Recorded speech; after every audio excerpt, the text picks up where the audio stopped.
मैं आप लोगों को कल के अवतार के बारे में जानकारी देना चाहता हूं। कल के अवतार आप लोगों को लग रहा है कि नहीं आए हैं, लेकिन कल के अवतार आ चुके हैं।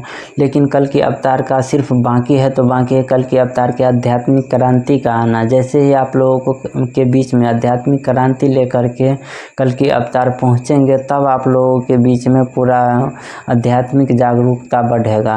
तो सबसे पहले है कि आप लोगों के बीच में कब पहुँचेगा, इसके लिए साल से 2 साल का समय लगेगा। मैं आप लोगों को विस्तार से थोड़ा बता देना चाहता हूं। सबसे पहले तो कल के अवतार आ चुके हैं और कल के अवतार अपना कार्य प्रारंभ कर चुके हैं, आध्यात्मिक ज्ञान देना शुरू कर चुके हैं। लेकिन अभी छोटे स्तर पे धीरे धीरे यह विस्तार हो रहा है। जैसे ही विस्तार होगा, लोगों में जागरूक बढ़ेगा, आध्यात्मिकता के प्रति लोग जानकारी लेना चाहेगा कि आध्यात्मिक क्या होता है, क्या ज्ञान होता है।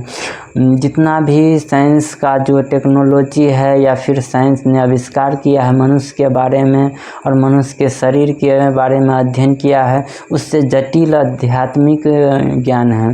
लेकिन आध्यात्मिक ज्ञान है उसको भी बहुत सारा जटिल है, लेकिन उसको छोड़ दिया जाए तो बहुत सारे जटिल का जटिल ही रह जाएगा।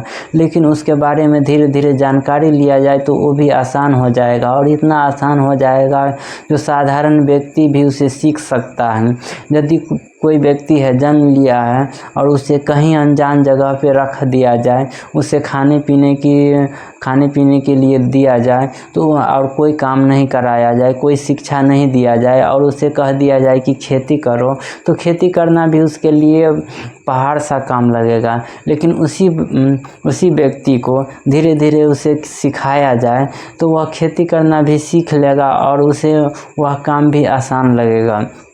तो यही होता है, यदि कोई व्यक्ति है, कोई डॉक्टर है, तो उसे बहुत सारा अध्ययन किया है, शरीर के बारे में अध्ययन किया है और उसके लिए पेट को चीर देना और ऑपरेशन कर देना, उसको सही कर देना और सी देना उसके लिए आसान काम होता है, कोई कठिन काम नहीं होता है। लेकिन वही काम साधारण व्यक्ति के लिए बहुत मुश्किल होता है।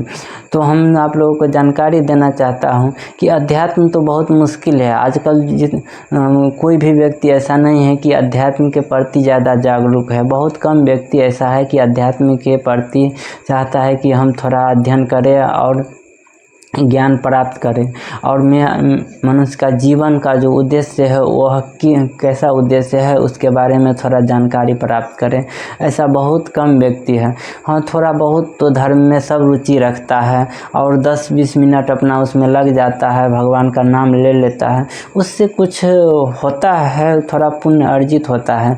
लेकिन उतना पुण्य अर्जित करके यदि भगवान को वहाँ परम शांति के स्थान पे जाए जहाँ पे सारे मनुष्य सुख खोजता है और इस धरती पर कहीं सुख नहीं है, उसको जानकारी प्राप्त करने के लिए और कहाँ यह सुख मिलेगा। हर एक मनुष्य सुख खोजता है, सुख शांति भी खोजता है कि कोई ऐसा काम करे। यहाँ पर बहुत सारे व्यक्ति हैं जो काम करने के लिए परेशान हैं कि कौन ऐसा काम करे जिसमें ज़्यादा हमें हाथ हिलाना न पड़े, न पैर हिलाना पड़े और हमें बहुत सारे धन अर्जित हो, जिससे हम सुखी शांति से रह सकें। लेकिन यहाँ पे पैसा आ जाने के बाद भी शांति नहीं मिलता है। बहुत सारे व्यक्ति तो पैसा के लिए बेचैन हैं कि पैसा आ जाएगा तब शांति मिलेगा, और बहुत सारे ऐसे व्यक्ति हैं जिसको पैसा आ जाने के बाद भी शांति नहीं मिल रहा है। तो यहाँ पे शांति किसी को नहीं है और सुख सुविधा भी किसी को नहीं है। जहाँ सुख सुविधा है उसको मनुष्य नहीं खोज रहा है, तो उसके प्रति मनुष्य को जागृत करेगा। यही आध्यात्मिक क्रांति है। और कल की अवतार जैसे ही क्रांति लेकर के आएगा तो आप लोगों के बीच लगभग साल से 2 साल का समय लगेगा।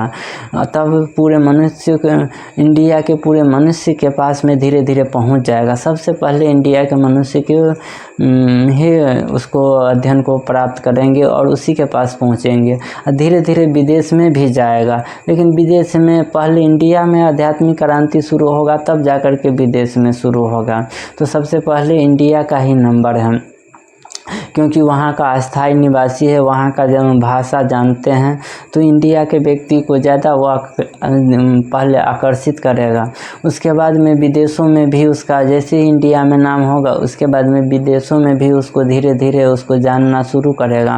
और सभी व्यक्ति, ऐसा नहीं है कि इंडिया का व्यक्ति ही, विदेशी व्यक्ति भी उसको जानने की कोशिश करेगा।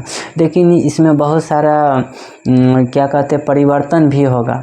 बिना परिवर्तन का क्या कहते हैं सतयुग भी लागू नहीं होगा, बिना आध्यात्मिक क्रांति का सतयुग भी लागू नहीं होगा। तो इसमें परिवर्तन का दौर होगा, परिवर्तन के दौर में ही आध्यात्मिक क्रांति होगा। आध्यात्मिक क्रांति क्या कहते हैं मनुष्य में बहुत ज़्यादा जागरूक पैदा करेगा, यही आध्यात्मिक क्रांति होगा।